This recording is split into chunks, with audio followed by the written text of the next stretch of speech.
Hello నేను miss రావు. నిజాలు నిలకడగా బయటకు వస్తూ ఉన్నాయి. ఆపరేషన్ సింధూర్ కారణంగా ఎలాంటి నష్టం పాకిస్తాన్కి జరగలేదని చెప్పి ఆ దేశానికి సంబంధించినటువంటి ప్రధానమంత్రి కానీ లేదంటే ఆ దేశానికి సంబంధించినటువంటి ఆర్మీ కానీ ఇప్పటి వరకు చెప్తూ వచ్చింది. తాజాగా అఫీషియల్గా పాకిస్తాన్ లెటర్ రాసింది. ఏం రాసింది? సింధు జలాల్ని మాకు విడుదల చేయండి అని చెప్పి అభ్యర్థిస్తూ లెటర్ రాసింది. పాకిస్తాన్ అఫీషియల్గా భారతదేశానికి రాసినటువంటి లెటర్ ఇది ఇప్పుడు నేషనల్ ఇంటర్నేషనల్గా వైరల్ అవుతుంది. ప్రధానమంత్రి నరేంద్ర మోడీ గారు పెహల్గామ్ దాడి జరిగిన తర్వాత తీసుకున్నటువంటి మొట్టమొదటి నిర్ణయం సింధు జలాల్ని ఆపివేస్తున్నాం అనేటువంటి నిర్ణయం తీసుకున్నారు. ఈ నిర్ణయం దెబ్బకు పాకిస్తాన్ ఎడారిగా మారిపోయింది. తాగడానికి నీళ్లు లేవు. ఇలాంటి పరిస్థితుల్లో పాకిస్తాన్ అభ్యర్థిస్తూ ఉంది. ఇప్పుడు సింధు జలాల్ని విడుదల చేయండి ప్రభు అంటూ కాళ్ళబేరానికి వచ్చేసింది పాకిస్తాన్. అంతేకాదు ఆపరేషన్ సింధూర్ కారణంగా ఎంత నష్టం జరిగింది అనేటువంటి విషయాన్ని కూడా ఇప్పుడు పాకిస్తాన్ ఒక్కొక్కటిగా బయట పెడుతూ ఉంది. మేకపోతు గాంభీర్యాన్ని ప్రదర్శించినటువంటి పాకిస్తాను ఇప్పుడు భారతదేశ కాళ్ళు పట్టుకునేటువంటి పరిస్థితికి వచ్చేసింది. భారతదేశం ఇప్పుడు గనక సానుభూతి కోణంలో ఆలోచించకపోతే పాకిస్తాన్కి రాబోయేటువంటి రోజుల్లో తాగడానికి నీళ్లు ఉండవు, తినడానికి తిండి కూడా ఉండదు. IMF $1 బిలియన్ బెయిల్అవుట్ ప్యాకేజీ ఇచ్చినప్పటికీ మౌలిక వనరులు రావు, వచ్చేటువంటి అవకాశం లేదు. సింధు జలాలను ఆపేయడం అనేది ఒక పెద్ద నిర్ణయం. ఈ సింధు జలాల విడుదల కోసం ప్రపంచవ్యాప్తంగా ఉండేటువంటి అనేక దేశాల మద్దతు కోసం పాకిస్తాన్ ప్రయత్నం చేస్తుంది. కానీ భారత ప్రధానమంత్రి నరేంద్ర మోడీ గారు ఒకటే చెప్తూ ఉన్నారు. ఒకవేళ చర్చలు అంటూ జరిగితే ఇరు దేశాల మధ్య 2 అంశాల మీద జరుగుతాయి. ఒకటి మసూద్ ఆజాద్ని అప్పచెప్పటం, 2 POKని ఎప్పుడు భారత్కి స్వాధీనం చేస్తున్నారు. ఈ 2 అంశాల మీదనే చర్చలు ఉంటాయి. 3వ అంశం మీద చర్చ ఉండదు అనేటువంటి విషయం చెప్పారు. అంటే పెహల్గాం దాడి జరిగిన తర్వాత ప్రకటించినటువంటి అనేక అంశాలు ఏవైతే ఉన్నాయో సింధు జలాలను ఆపివేయటం, అలాగే పాకిస్తాన్ ఎయిర్లైన్స్ని నిషేధించడం, ఎగుమతులు దిగుమతుల్ని బ్యాన్ చేయటం, ఇవన్నీ కూడా కొనసాగుతాయి. వీటిలో ఏటిని కూడా లిఫ్ట్ చేసే పరిస్థితి ఉండదు అని చెప్పి నరేంద్ర మోడీ గారు చెప్పారు ఆల్రెడీ. అంతర్జాతీయ సమాజం కూడా నరేంద్ర మోడీ గారు ప్రకటించినటువంటి వీటిని సమర్థించారు కూడా. సింధు జలాల్ని ఆపివేస్తాము అని చెప్పారు ఎప్పుడో. ఇది మళ్ళా వదిలే ప్రసక్తే లేదు సింధు జలాలని చెప్పి కూడా చెప్పారు. ఒకవేళ సింధు జలాలను వదలకపోతే పాకిస్తాన్ ఎంత నష్టపోతుంది? పాకిస్తాన్లో ఉండేటువంటి పంజాబ్ ప్రత్యేకించి పాకిస్తాన్ GDPలో 20% వాటా ఉంది. అదే ప్రధానమైనటువంటి ప్రాంతం పాకిస్తాన్లో ఉన్నటువంటి పంజాబే. మరి ఈ GDPలో 20% వాటా ఉన్నటువంటి పంజాబ్కి నీళ్లు కనుక ఇవ్వకపోతే పాకిస్తాన్ ఆర్థిక వ్యవస్థ కుప్పగొలిపోతుంది. తినటానికి తిండి ఉండదు. పైగా అక్కడ సారవంతమైనటువంటి భూములు ఉన్నాయి, దిగుబడి ఎక్కువ ఇచ్చేటువంటి భూములు అవి.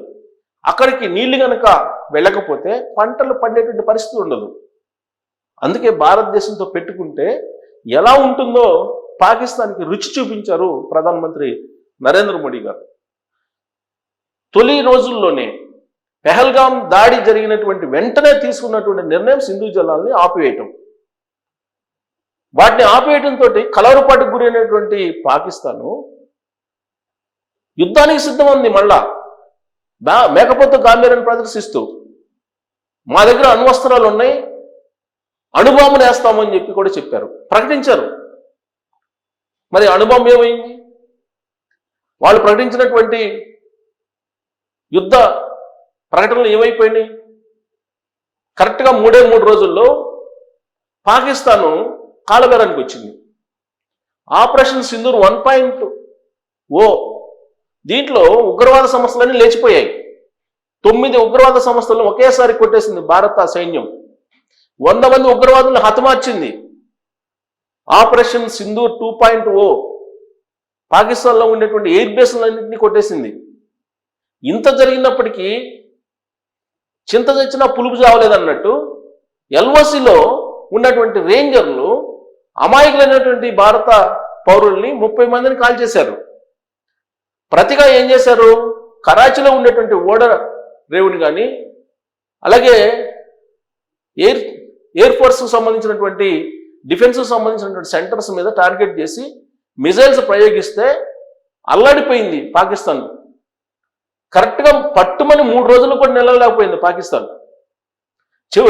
చివరికి ఇస్లామిక్ దేశాలకు సంబంధించినటువంటి వాళ్ళందరినీ కూడగట్టుకొని వాళ్ళని ప్రాధేయపడి అమెరికా అధ్యక్షుడు ట్రంప్ దగ్గరికి వెళ్ళి అటువైపు నుంచి ఒత్తిడి తీసుకొచ్చి కాల్పుల విరమణ అనే దానికి మార్గం సుగమం చేసుకుంది. అయినప్పటికీ మాకేం నష్టం లేదు. భారతదేశానికి సంబంధించినటువంటి విమానాలను మేము కూల్చేసాం. అలాగే భారతదేశంలో ఉన్నటువంటి డిఫెన్స్ సెంటర్స్ను కూడా మేము టచ్ చేసాం. ఇలాంటివన్నీ మాట్లాడారు. అందుకే నరేంద్ర మోడీ గారు పంజాబ్లో ఉన్నటువంటి ఆదపూర్కి వెళ్ళారు.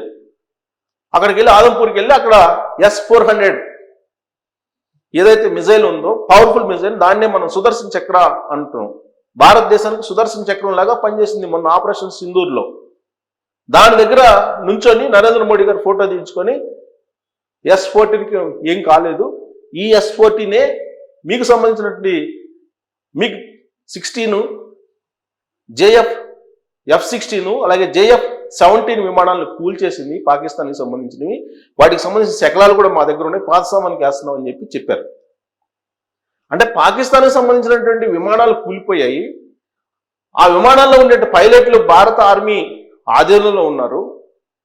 పైగా వాళ్ళ డ్రోన్స్ని మొత్తాన్ని ఒకేసారి మన S-400 లేపేసింది. ఇంకొక వైపు అరేబియా సముద్రంలో INS విక్రాంత్ చెలరేగిపోయింది. పాకిస్తాన్లో ఉన్నటువంటి ఓడరేవుల్ని, కరాచీలో ఉన్నటువంటి ఓడరేవుల్ని టచ్ చేసింది. దాంతో భయపడినటువంటి పాకిస్తాన్ కాలబేరానికి వచ్చింది. కానీ బయటికి కనిపించకుండా మేకపోతు గాంభీర్యాన్ని ప్రదర్శిస్తూ వచ్చింది నిన్నటి వరకు కూడా. ఇప్పుడు సింధు జలాలు కావాలని చెప్పేసి ప్రాధాయపడుతుంది, అభ్యర్థిస్తూ ఉంది, లేఖ రాసింది భారత ప్రభుత్వానికి. అంటే ఇప్పుడు సింధు జలాలు రాకపోతే ఆ దేశం యొక్క పరిస్థితి ఏంటి అనేది అంతర్జాతీయ సమాజానికి తీసుకెళ్తుంది నెక్స్ట్ లెవెల్. కాబట్టి భారతదేశంతో పెట్టుకుంటే ఎలా ఉంటుందో పాకిస్తాన్ రుచి చూసింది. సామాజికంగా, ఆర్థికంగా అలాగే భౌగోళికంగా కూడా రుచి చూసింది భారతదేశంతో పెట్టుకుంటే ఎలా ఉంటుందో. అయినప్పటికీ కుక్కదాకా వంకర అన్నట్టు దాని బుద్ధి ఏం మారలేదు. ఇప్పటికీ కూడా LOC వెంబటే కవింపు చర్యలకు పాల్పడుతుందని చెప్పి ఇప్పుడు లేటెస్ట్ అప్డేట్. మరి ఆ దేశాన్ని క్షమించేసి ఆ దేశం పట్ల, ఆ దేశ ప్రజల పట్ల సానుభూతితో ఆలోచించి సింధు జలాలను ఇవ్వాల్సిన అవసరం ఉందా? పాకిస్తాన్ రాసినటువంటి లేఖను తీసుకొని దాన్ని పరిగణలోకి తీసుకొని సానుకూలంగా స్పందించాల్సినటువంటి అవసరం ఉందా? పాకిస్తాన్ పట్ల భారతదేశం ఎలా వ్యవహరించాలి రాబోయేటువంటి రోజుల్లో అనే దాని మీద మీరు కామెంట్ చేయొచ్చు. Thank you.